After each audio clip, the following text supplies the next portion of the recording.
કેમ છો મારા ભાઈ? ગુડ મોર્નિંગ ને જય શ્રી કૃષ્ણ, જય શ્રી રામ. તો વહેલી સવારના 3:30 થવા અને આપણે આજ જવાનું છે ભાઈ ચોટીલા પૂનમ ભરવા. તો આજે આપણે જવાનું છે મોટી મેનારાણી. તો આપણે આવી ગયા હતા દ્વારકાધીશમાં ચા પીવા. પછી મેનારાણીને દુઃખ લાગ્યું એટલે એમને ભરાઈ દીધો ગેસ. તો આજ છે ભાઈ પૂનમ. તો આપણે પહોંચી ગયા હતા લીમડી. ના કોની રાહ જોતા ભાઈ ખબર? તો આપણે ભાઈ જયુભા ડોન ની રાહ જોતા હતા. ભાઈ જયુભા ડોન આગલી દી આવી ગયા હતા લીમડી. તો આપણે ભાઈ લટર પટર કરતા નીકળી ગયા હતા. પછી ગીત વગાડવાનું ચાલુ. પછી તો જયુભા થાકી ગયા હતા ને એમને ચા પીવી હતી એટલે ભાઈ આપણે દેવાંગી હોટલમાં ચા પીવા ઉભી રહી. પછી તો જયુભાઈ વેફર લઈ લીધી. પછી ભાઈ આપણે ઘડીક ગાડી આંકી તા ભાઈ હુઈ ગયા. પછી ઘડીક ગાડી લટર પટર આંકી તા ભાઈ ચોટીલાનો ડુંગર દેખાવ. ત્યાં તો આપણને ટ્રાફિક દેખાઈ ગયું. તો ભાઈ આપણે આની પહેલા એક પૂનમે આયા હતી. પૂનમે ભાઈ બહુ ટ્રાફિક હતું. જયુભા ડોન આગળ હાલતા હતા ને આપણે ભાઈ પાછળ હાલતા. પછી સવારમાં ચોટીલા વરસાદ આવે છે એટલે ભાઈ બધું લીલું થયું. તો પછી ભાઈ અહીંથી દેખાતો તો ચોટીલાનો ડુંગર. જય માતાજી મિત્રો, આપણે જવાનું છે ચોટીલાનો ડુંગર ચડવા. ચાલો મિત્રો.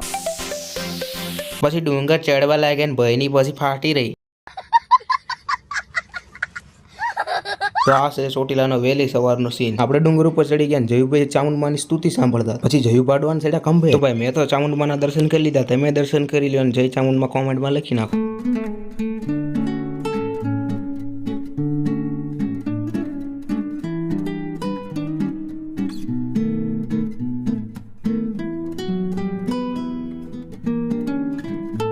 પછી ભાઈ અમે ડુંગર ઉતરવા લાગ્યા. આ વખતે એટલે બધી ગળદી નથી, ઓલી વખતે બહુ ગળદી હતી ભાઈ. વિડીયો જો ભાઈ તે વખત ની ગળદી જો ને ભાઈ એ વિડીયો આપણે ચેનલમાં આવી ગયો. આજનો મિની બ્લોગ ગમે તો લાઈક કરો, સબસ્ક્રાઇબ કરો. આપણે મળે આપણે પાર્ટ 2 માં. ત્યાં સુધી જય શ્રી કૃષ્ણ.